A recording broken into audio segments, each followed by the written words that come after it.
Muy bien, ya estamos aquí, ya veníamos conversando con Farid Cajat y con Andrés Gómez de la Torre respecto de lo que es en este momento la gira de Juan Guaidó por diferentes países latinoamericanos, un poco que agradeciendo, digamos, la presencia en este caso de lo que fue el presidente de Colombia en este concierto Life Aid, en fin, de Venezuela, ¿no es cierto?, en la frontera de Colombia con Venezuela, intentando ingresar esta ayuda humanitaria, una situación muy compleja, muy difícil, que acabó, como ya todos sabemos, ¿verdad? La presencia de Duque, la presencia de Piñera, quienes estuvieron ahí, no estuvo Vizcarra en este caso, a pesar de que el Perú ha tenido un papel preponderante en la lucha contra la dictadura en Venezuela y el apoyo que ha tenido Juan Guaidó también de parte de la diplomacia peruana.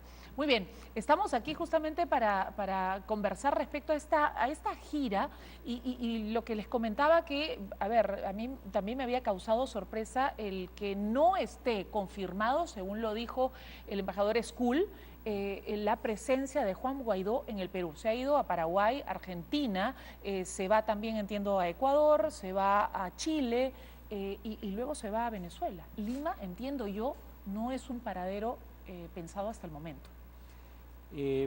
No, teniendo en cuenta que además el Grupo de Lima se llama así porque fue iniciativa de la Cancillería peruana, ¿no? En la época de Kuczynski. Claro, comentabas que hay quienes creen que en parte puede ser malestar porque el presidente peruano no acudió al concierto previo al llamado Día D.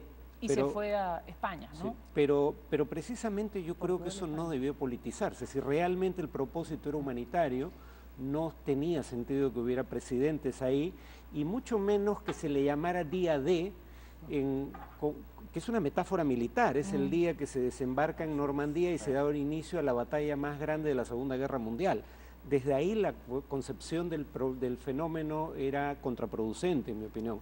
Lo vieron como una confrontación política y terminaron generándola en buena medida. Creo que el gobierno venezolano de cualquier modo no hubiera permitido la ayuda, pero la oposición no hizo lo necesario para rebajar el perfil político de la acción y de ese modo poder involucrar actores cuya legitimidad nadie hubiera cuestionado, como la Cruz Roja, por ejemplo.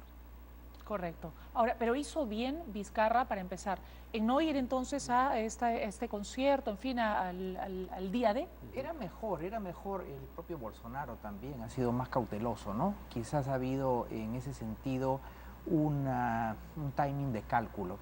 Ahora, si uno analiza y le da otra lectura a esta gira, es también el hecho de que Guaidó tiene que tomar un poco de oxígeno también, tiene que refrescarse un poco, salir un poco, digamos, fuera de este contexto para tomar ideas. Hoy día en Buenos Aires, ¿qué ha dicho? Vamos a salir a la calle a partir de la próxima semana. Yo creo que él tenía que tomar un oxígeno porque el nivel de desgaste político siempre es muy alto en esas circunstancias, ¿no? Y a mí me preocupaba una cosa, Farid, una declaración de Josep Borrell, el canciller socialista español. Ayer decía, estamos llegando a un punto muerto, estamos llegando en un tema de pronóstico reservado, ¿no? Hemos llegado a una especie de punto muerto. Entonces hay que tomar en cuenta también que esta gira que hace allá es un poco para oxigenarse, tanto externamente con estos países que lo han ido acompañando, lo están apoyando el Grupo de Lima, como también de refrescar nuevas estrategias, porque efectivamente al menos lo del 23F no ha dado los resultados esperados o lo que se podían esperar, ¿no? Correcto. Ahora,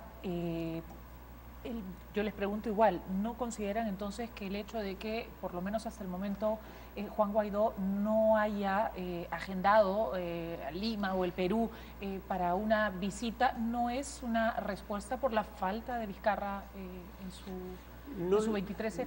No tengo cómo saberlo, pero en todo caso yo no le daría más importancia de la debida, ¿no?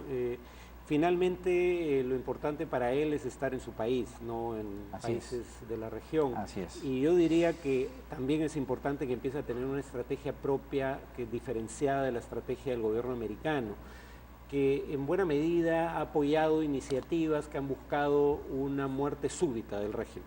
El 2014 con la salida, el 2017 con la declaración por la Asamblea Nacional de abandono del cargo, y ahora Guaidó empezó diciendo que la caída del régimen era inminente o cuestión de días, Ya ha pasado más de un mes y claramente no ha ocurrido. Yo, la razón por la que sí creo más bien que se puede abrir un espacio para la negociación, que ninguno parecía buscar inicialmente, es por el hecho de que, por un lado, queda claro que las sanciones estadounidenses y las amenazas no han logrado dividir al alto mando militar y por ende Maduro sigue en el gobierno. Sin embargo, si Maduro perdura en el gobierno bajo las condiciones actuales, va a terminar gobernando sobre ruinas.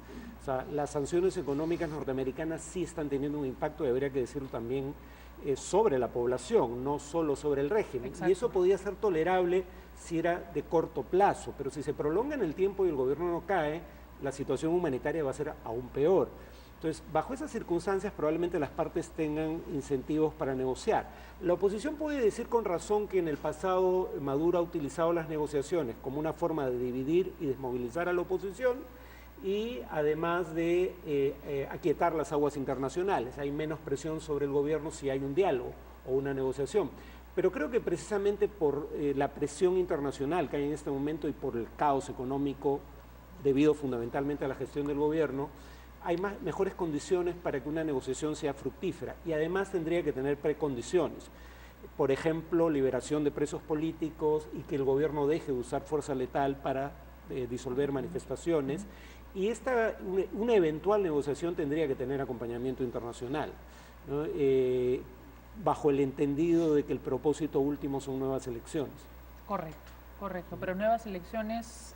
Ahora, ¿en qué situación? Claro, Quienes manejan esta junta, digamos, el Jurado Nacional de Elecciones venezolano, son los amigos finalmente de Chávez, están puestos ahí por Chávez. Entonces él vocifera, sí, Juan Guaidó, a ver, vamos a una elección, tú y yo, para que veas cómo te arraso. Claro que lo va a arrasar. Ahora hay un hecho anecdótico también que me parece interesante rescatar, que es un poco el resurgimiento ya por redes sociales de Enrique Capriles, que ha sido... o ha guardado un bajo perfil, porque claro, obviamente este es un proceso de desgaste muy complicado y ya vemos a un Capriles un poquito más proactivo, que es una figura que a diferencia de Guaidó sí tiene una experiencia real de conducción y manejo, ha sido gobernador, es un abogado mucho más afiatado y entonces claro, es un poco de una u otra manera jugar a varias puntas porque esto implica, en los términos que está planteada la lucha política, un desgaste muy alto. ¿Qué cosas positivas veo yo? En primer lugar, que no se ha resquebrajado la unidad del Grupo de Lima. Efectivamente, Farid habla de estos intentos que hay desde los Estados Unidos de este alarmismo hacia una invasión. Dicho sea de paso, también conversábamos con Farid el hecho que hay sectores de derecha latinoamericana y sudamericana, básicamente desde Colombia, el Centro Democrático, en favor de una invasión. Y déjame decirte, hace pocos días un artículo muy interesante de Ayan Vázquez, un analista peruano, decía, el tema es que una potencial o posible una amenaza a uso de la fuerza va a resquebrajar el Grupo de Lima. Y lo bueno que es que la política exterior peruana se ha mantenido invariable en el hecho de que no debe haber una solución militar. Exacto. Y entonces, obviamente, tenemos un panorama a partir del cual se tienen que definir algunas pautas tanto en los términos de la correlación de fuerzas internas de la oposición a Maduro y segundo que Guaidó también obviamente parte de esta gira es poder asegurar esta unidad de acción del Grupo de Lima que en algún momento cuando el propio Guaidó dijo no se descartan todas las opciones, estaba hablando el mismo lenguaje de Trump, ¿no? Entonces claro, estas cuestiones podían afectar esta unidad de acción que felizmente, gracias a un tan buen trabajo diplomático en la última reunión de Bogotá, se ha mantenido incólume. La siguiente es en Santiago de Chile, me parece, el Grupo de Lima. Exacto. Sí, exacto. En Santiago de Chile y ahí, bueno, obviamente... ¿Qué más puede hacer el Grupo de Lima para generar justamente un cambio? Yo creo que los medios de presión colectivos en materia política, en materia económica, son los medios para ir progresivamente ahogando el régimen. Esto es un tema, puede ser de largo plazo, puede ser de corto plazo. Las transiciones de este tipo de regímenes políticos son muy complejas, es muy difícil hacer futurología, es muy difícil hacer un análisis prospectiva, pero en todo caso lo cierto es que por lo menos los mecanismos, a diferencia de otras experiencias en el proceso venezolano, los mecanismos que vienen desde el extranjero, en esta oportunidad sin duda se han intensificado, son mayores y son más fuertes. Guaidó, en mi concepto, debe ser un gobernante de transición para convocar elecciones, si él es inteligente, debería ser un hombre transitorio y preparar obviamente la posibilidad de un gobierno complejísimo que va a ser un gobierno de reconstrucción.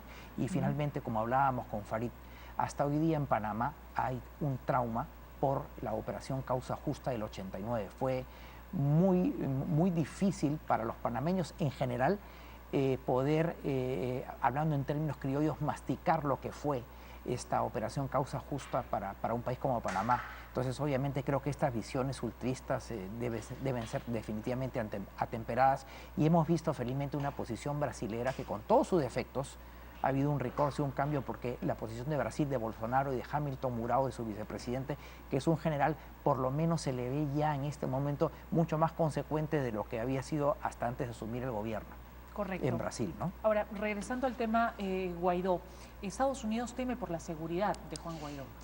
Sí, pero Estados Unidos... Que pretende además regresar a Venezuela a partir de... Claro, lo que el gobierno venezolano sí podría hacer es impedirle el ingreso. Primero porque le habían, claro, uno puede decir no eran cortes legales, son cortes sometidas al poder político. Siendo eso cierto, ese es el tipo de decisiones en las que se van a basar los gobernantes venezolanos para decidir si le permiten o no regresar. Tenía impedimento de salida y salió de manera irregular. Luego entonces podrían decidir no permitirle el regreso.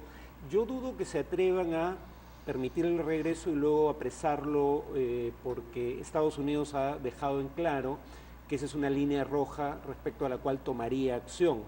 Entonces, la pregunta es si lo dejan volver o no.